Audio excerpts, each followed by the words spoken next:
আজকের ঘটনাটি পাঠিয়েছেন অসীম সামন্ত। তার জীবনে ঘটে যাওয়া একটা অদ্ভুত ঘটনা আমরা তুলে ধরব আপনাদের সামনে। ঘটনাটি যখন ঘটে তখন আমি কলকাতায় একটা রেস্টুরেন্টে কাজ করতাম। আমার বাড়ি বর্ধমানের একটা গ্রামে, দিগধরপুরে। পড়াশোনা বেশি জানি না, পরিচিতদের ধরে খোঁজ নিয়ে কলকাতার একটা রেস্টুরেন্টে কাজ জুটিয়ে নিয়েছিলাম।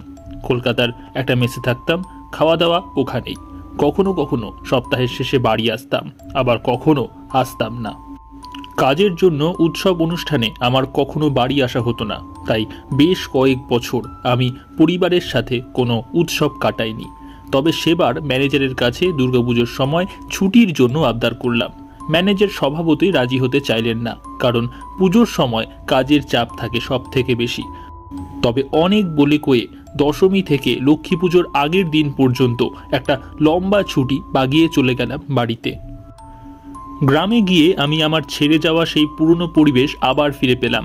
সেই ধুধু মাঠ, ঝোপঝাড় আর লতানো গাছের জঙ্গল, শান্ত পুকুর পাড়, আর রাত নামলেই অন্ধকারে ঝাঁক ঝাঁক জোনাকিদের আলো। আমি যখন পৌঁছেছি তখন ঠাকুর ভাসান দিতে সবাই বের হবে। পুজোয় তো আর থাকতে পারলাম না, তাই ভাসানেই ভালো করে আনন্দ করে নিলাম সবার সাথে। তারপর ঠাকুর ভাসান দিয়ে মিষ্টিমুখ করে বাড়িতে। সন্ধেবেলায় দুর্গা মণ্ডপের ফাঁকা চাতালে আমি আর আমার কয়েকজন বন্ধু বসে আড্ডা মারছিলাম। মণ্ডপে একটা মাটির প্রদীপ টিমটিম করে জ্বলছিল, বাকি সব অন্ধকার। এই রকম পরিবেশে কেবল ভূতের গল্পই মানায়।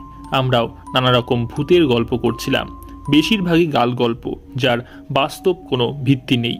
তার উপর কলকাতায় থেকে আমার মনোভাব একেবারে শহুরে হয়ে গেছে। ওদের বলা ঘটনাগুলোকে আমি হেসে উড়িয়ে দিতে লাগলাম। এই রকম গল্প চলতে চলতে কালীগড়ের বটগাছটার কথা উঠল। গ্রামের একেবারে শেষে একটা ভাঙা মন্দিরের কাছে এই বটগাছটা ছিল। ওইদিকে লোকজন তেমন বাস করতো না, যেতেও না কেউ। ছোটবেলায় আমরা সবাই বটগাছটাকে একটু এড়িয়ে চলতাম, বলা ভালো ভয় পেতাম। সন্ধেবেলা তো দূরের কথা, দিনের বেলাতেও ওই গাছের আশেপাশে আমরা যেতাম না কেউ। গ্রামের বৃদ্ধ মানুষেরা বলতো ওই গাছে হাঁকিনি থাকে। হাঁকিনি জিনিসটা কি আমরা ঠিক বুঝতাম না, তবে বেশ ভয় ভয় করত। অনেক বছর আগে পাশের গ্রামের কানাই বলে একটা ছেলে মারা গিয়েছিল ওই বটগাছে গলায় দড়ি দিয়ে।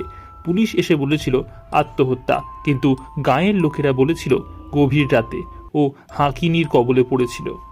গ্রামের বৃদ্ধ মানুষেরা বলা বলি করত ওই বট গাছের ধারের ডোবাতেও নাকি হাঁকিনি চুবিয়ে মেরেছে অনেকজনকে।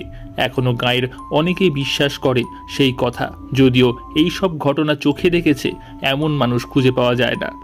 বন্ধুদের সাথে আলোচনা করতে করতে এই পুরনো কথাগুলো আমার আবার মনে পড়ে গেল, যদিও এখন এই সব কথা আমার বিন্দু মাত্র বিশ্বাস হলো না।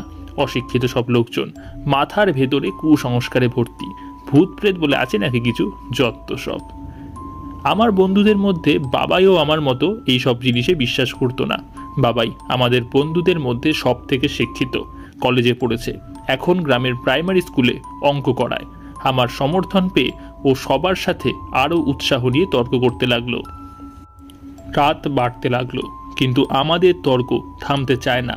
তাছাড়া বহুদিন পরে বন্ধুদের পেয়েছি, বাড়ি ফিরতে ইচ্ছে করছিল না।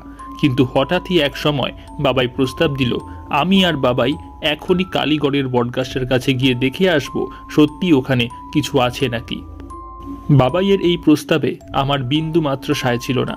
কতদিন পর বাড়ি এসেছি, কোথায় আড্ডা মেরে শান্তিমতো ঘুমোবো তা না, এখন যেতে হবে কোথাকার কোন বটগাছে হাঁকিনি খুঁজতে।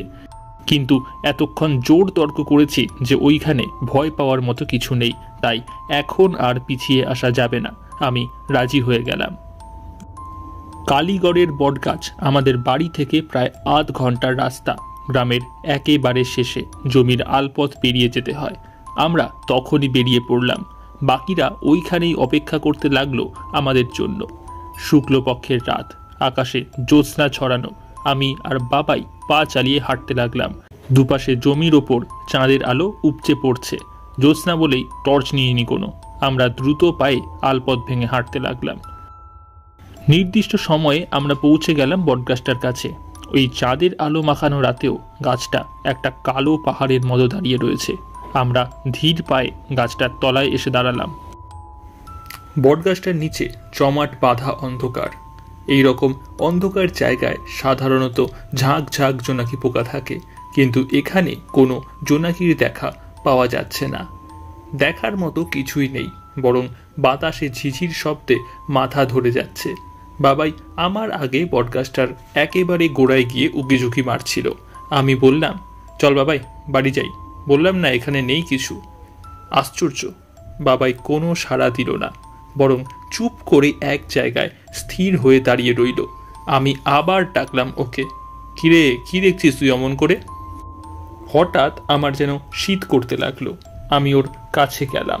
বাবাই ওপরের দিকে তাকিয়ে পাথরের মতো দাঁড়িয়ে। কিরে কথা বলছিস না কেন?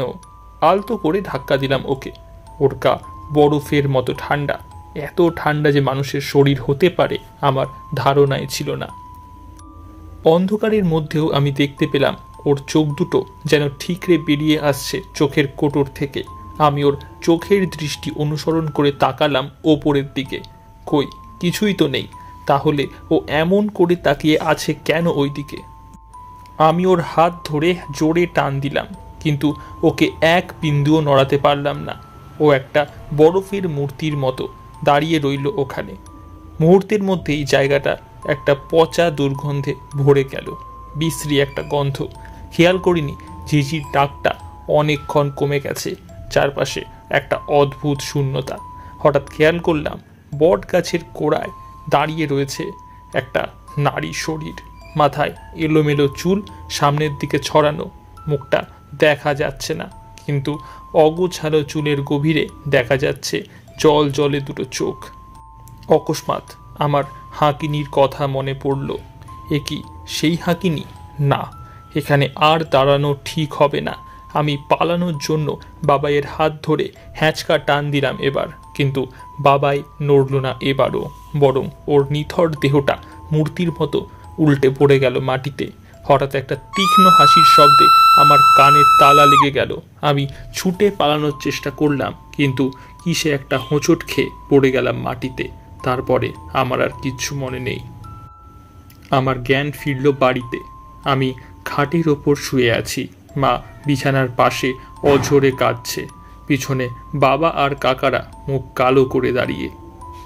সেই রাতে আমাদের ফিরে আসতে না দেখে আমার বন্ধুরা দল বেঁধে গিয়েছিল বটতলায়।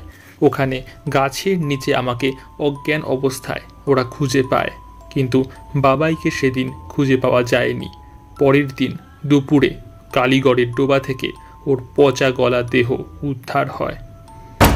ঘটনাটি ভালো লাগলে ভিডিওটি লাইক করে পাশে থাকবেন, আর আপনার জীবনে কোনো অলৌকিক ঘটনা ঘটলে তা আমাদের লিখে জানাতে পারেন ডেসক্রিপশনে দেওয়া লিঙ্কে ক্লিক করে। সবাইকে শুভরাত্রি।